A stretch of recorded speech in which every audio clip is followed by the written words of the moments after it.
بينيام غرماي ابز حجي وان اب تور دو فرانس ساتف زلو خوينو قدم حجي اب مدرخ كلتا غاطيمو بزنبره حدغنيا تحت صرغيا هنطينت نتقنا زنبرو ددرات دتعنقفون بحفشاو غن اب تخبيد مغداتي نصا ولا كوا يخا تبايلو اب تو ددر قطر ولا كوان تغبره كابتي نبرو ددرات سبورتاون تفتات وصاي زتفليه ويخبيد حدش نغير طعناو نغير انتاي غاطيمو ايو زبلو بزحات فتوتون دق هاغرون خاحاتون كتيقون صنيح مالتي يخون دامر بينام غرماي ابز حجوان ابز كايد زلو تور دو فرانس مالتي ابناي نطبي مدبا بزحزو زلو صنع درجه سالسا بوتا بمصوات يركب مالتي كمون اب تودر زريو زلو صنعاتن بقعاتن بحفشا مالت تي صبو زبال خنتات يزلو يخون بر ابغله كابتوم ناي سبرينت مالت مدرخات اغاطيمو زنبره صعق وددرن حندبتاوي انقفاتن كمون تقانقنتو كمار سبيدرسن زعمسلو زغبرلو صوتي ابلع البينام اتودر زياده ملكعو قير تدير يبلو بفلاي انتخونه غن مستي زنبرو كبيد موغدات تصاويرو كابتوم قند بلوص سبرينترات نايتودر كوينو يمرح سلازلو بوغن دغفتون ابي دفيتن تاغسن دما زحاتت وان خوينلو مالتو بفلاي مسزي تاساسير مالتو بينام غرماي ابز حجوان ابز كايد زلو تور دو فرانس مالتيو 2026 تمساسالي حدغنيا حنفشفش ودقت اغاطيمو كم زنبره خلاتنا نذكرو غداي بتوسخون ابز حلف عامتون تور دو فرانس 2025 بموداتا مدرق 17 ابز نبره زنابامان مالت تنشراتاتن ترغيا بمزفلاطو مالتيو ناي ايدن مالت خركو ناي ايدو موغلاتي اغاطيمو كم زنبره مالتيو يخنبر حكمنا مرمرا مستغبرلو منم سنقي مالت سبراتن سقاين كم زينبرو بدحريون نابوددرو مملاسو زفلت غداي مالتيو ابتي اب 2026 زكار زلو تور دو فرانس ابزنا حزب مالتيو بينام غرماي ابناي مجمرتا مدرخات بفلاي اب مدرخ لتا مستوم كالو تقناعنتو مالتيو حاوسو ابزنا بر حدغنيا حنفشفش ودقات تساتيفو نيرو خلاتنا وانت عزيبناينا وتورقت نتغعزو نبور منقسقاس وترت زملو انت نبره انتخونه غن ابتي زي خابده مغداتي بمدحن ابتو ددر نقدم يدما قصل كم استغبر ايو زوزله حبريتا زملاخت قصيلون بينام غرماي ابتي اب 2026 زكايد زلو مدرخ خلته تور دو فرانس زغاطمو حنفشفشن ودقاتن نسوم كابتوم طقا معصوي قطري مالتي بسنك زنبره صعق وددر استصلو تقنقنتي حد خوينو لمالتي يخون نبر اتزوردو موغداتي نت وددر نخقارصو وي خبيد سبرات نخصعبلو زغبر عينت اينبرن يبل اتي ناي دكتور مالتيو بدحري تيون كابتي زخبره موغداتي نصا بمخان بهص نابتي وددر تملش كورادرون توسينو يبلو يخون نبر قسلن قنزان اينبرون مالت كن يخون فلاي ابزح جوان بينام غرماي ابتناي نطبي مدبا مالتو تناي جرين جيرسي كامتوم قندي مرحتي حد خوينو سيركب سلازلو مالت السالساي درجاون قليل سلازي خونا مستي زبصحو موغداتي ابت خلاي برك مالتي نتوردر مدخام وي عاوت البوم خوان الكاون كتغلصو ايكالنيو مخنياتو يخون بر كابتوم زحلفو مدرخات زغاطمو ودقتن صعق ودرن عاقمو نمفتان كمون ابتنوح غزو صاطي نخفترلو تخلو الو يتبايلو بفلاي اتقند مخنيات ناي تغله مدرخات وصيت من لواط غن تي وددر زغبرو زلو حيالن صعقن مالت مسوم خلوت عبيت سبرينترات يمبر بسنك تزحلفه نشتي غدات طراي طعنا ودخام الو مالت غن ايكونن دمايلو دكتور مستا اسير ما بفلاي غن بينام غرماي مولو بمولو كاب قنزا نصا مالت ايكونن مالتي وي كاب قسلي نصا ايو مالت ايكون ابزوم عينت عبيت وددرات بشكلتا كم تور دو فرانس مالت زغاطم حنفشفش ودقات تقنقنتي اب استفرالي اكالتهم صعق وحط بيلون مالتيو مالت اتوم وي دما ناي تنقت موطات كغاطم بارياو يتبايلو انتخونه غن بينيام غرماي كابتي زوردو غدات تنسيو مالتيو نقدميت مسغام بوجله حكمنا وحلوا يغبرل يالو تبايلو نودر كساب حجي قطلو كيلو الله مبزحته غزا كمزي مثلا نشته ودقات مزغاطم سبورتنياتات ابتي نبر منقسقاس اكلاتهم قليل سمعت قانزا وي دخام كلهم يخلي تبايلو غناخه نتودر عقم كساب زي سانون حكمنا وفقات كساب زلو نتي ጥንዓት ሞይ ካናት ውድድር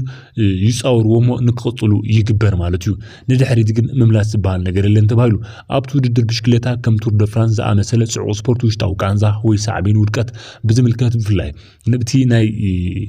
ተቀናቀናይ ብሽክሌታ ምስ ዝወደቕ ወይ ምስ ካልኦት ተቀናቀንቲ ክንጸራረቡ ክጋጭን ከሎ መብዛሕቱ ግዜ ናይ ርእሲ ማለት እዩ ወይ ድማ ትሕቲ ቆርበት ማለት መጉዳእቲ ከጋጥም ይኽእል እዩ እዚ ድማ ብሰንኪ ተደጋጋሚ ናይ ፔዳል ምንቅስቃስ ክበርትዕ ይኽእል እዩ ተባሂሉ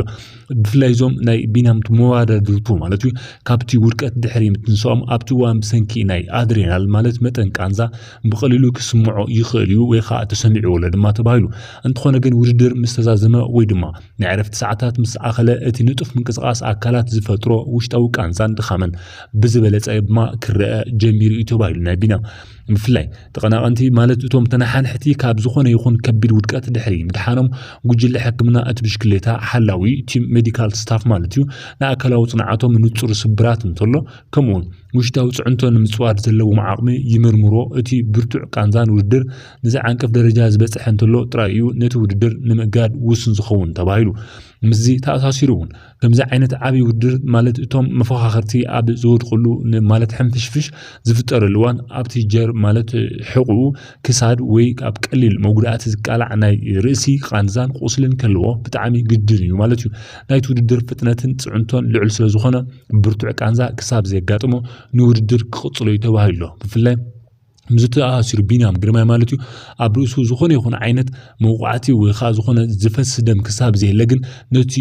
ውድድር ክቕጽሎ ግድን ስለ ዝኾነ እዩ ኣብዞም ዓበይቲ ውድድራት ማለት እዩ ብሽክሌታ ከም ቱር ደ ፍራንስ ጋጥም ሕንፍሽፍሽን ውድቀትን ማለት እዩ እቲ ተናሓናሓይ ኣብ ዝተፈላለዩ ኣካላቶም ጽዑቕ ውሕጥ ኣቢሎም ማለት እዩ ነቲ ስዳሮ ክኸድዎ እዮም ዝግደዱ ወይ ድማ ናይ ርእሲ ምውጣጥ ከጋጥም ድማ ባህርያዊ ተባሂሉ ብፍላይ ኣብቲ ቀዳሞት ውድድራት ከም ናይ ቢናም ግርማይ ካብ ቀዳማይ ክሳብ ሳልሳይ ረብዓይ ዘለው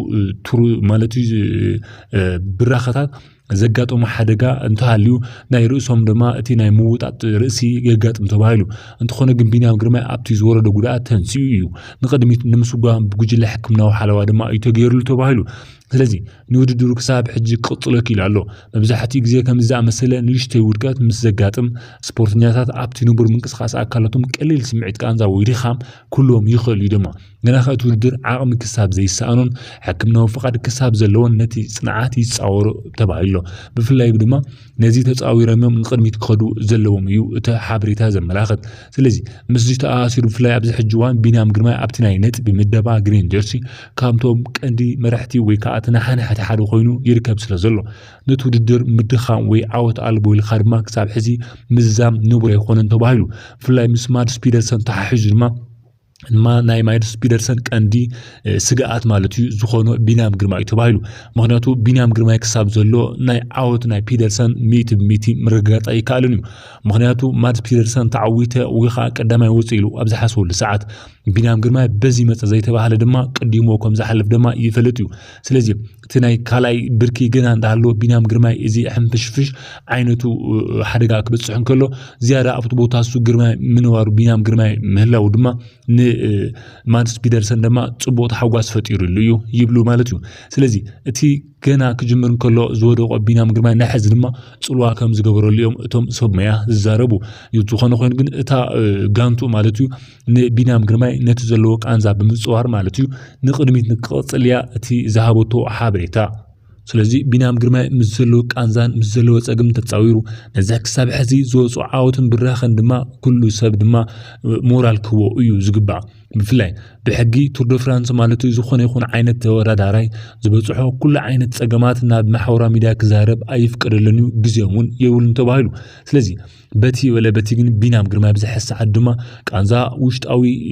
ይስምዖ ከም ዘሎ ብፍላይ ኣብ ሕቁ ከባቢ ድማ ነቲ ማህሴትም ከም ዝገጠሞ ዝኻ ዕለታውን በብሰዓቱን ድማ ብሰብ ሞያ ሓካይምና ተሓከመ ድማ ነቲ ውድድር የካይደም ህላው ድማ እዩ እቲ ሓበሬታ ዘመላኽት ማለት እዩ ስለዚ ክቡራቱን ፍትዋቱን ቤተሰብና ቢንያም ዝገብሮ ዘሎ ዓወት ተራ ዓወት ኣይኮነን ቢንያም ዝኸዶ ዘሎ ክያዶ ማንም ሰብ ኣብ ዝኾነ ይኹን ይትረፍ ዓዊ ቃንዛን ቁስልን ፀይሩ ንእሽተይ ንሒዙካ እና ካብ ቦታ ናብ ቦታ ንምኻድ ክንደይ ዝኣክል ከም ንሳቕ ንንርስና በዓልና ንፈልጣ ኢና ስለዚ ቢንያም ግርማይ ቃንዛ የብልን ቢንያም ግርማይ ቁስሊ የብልን ቢንያም ግርማይ ዝኾነ ይኹን ዓይነት ውሽጣዊ ፀገም የብልን ማለት ኢሉ ዝሓስብ ሰብ ግን ርህሩህ እዩ ወይ ከዓ ገርሂ ማለት እዩ ስለዚ እቲ ቀንዲ ናብቲ ቀዳማይ ከይወፅን ከይጎይን ዝገብሮ ዘሎ ክሳብ መወዳእታ እናተቃለሰ ይፅንሕ ሞታ ናይ መወዳእታ ቢንያም ግርማይ ክዕውው ተላይ ዝበሃል ፀንቂቑን ክኸይድን ክብል ኣካላቱ ወይ ከዓ እቲ ከም ድላዩ ክወጣጥሩ ስለዚ ይኽኣለ እዩ እቲ ሓቂ ድማ ተፈሊጡ ዘሎ ስለዚ ማርስ ፒተርሰን ድማ ነዚ ጉዳይ እዚ ዝሕዝን ዝኣስርን ቢንያም ግርማይ ምስ ተረኸብሉ ኣዝዩ ሕጉስን ነቲ ግሪን ጀስቲ ንምውናኑ ዓብይ ተኽእሎ ከም ዘለዎ እዩ ብዓበይቲ ሰብ ሞያ እቲ ዝወፅ ዘሎ ሓበሬታ ዘመላኽቶ እዚ ሓበሬታ ዘምፀናልኩም ድማ ብፍላይ ካብ ዝተፈላለዩ ማሕበራዊ ሚድያታት ዘለዎ ሓቅታትን ብፍላይ ኣብ ጉግል ሰርች ብምግባር ድማ ብዛዕባ ቢንያም ግርማይ ዘለዎ ሓቅታት ድማ ናባኹም በዚ ዕለት ዝወፁ ዓበይቲ ዜናታትና ናባኹም ኣቢልና ስለዝተኸታተልኩም ካብ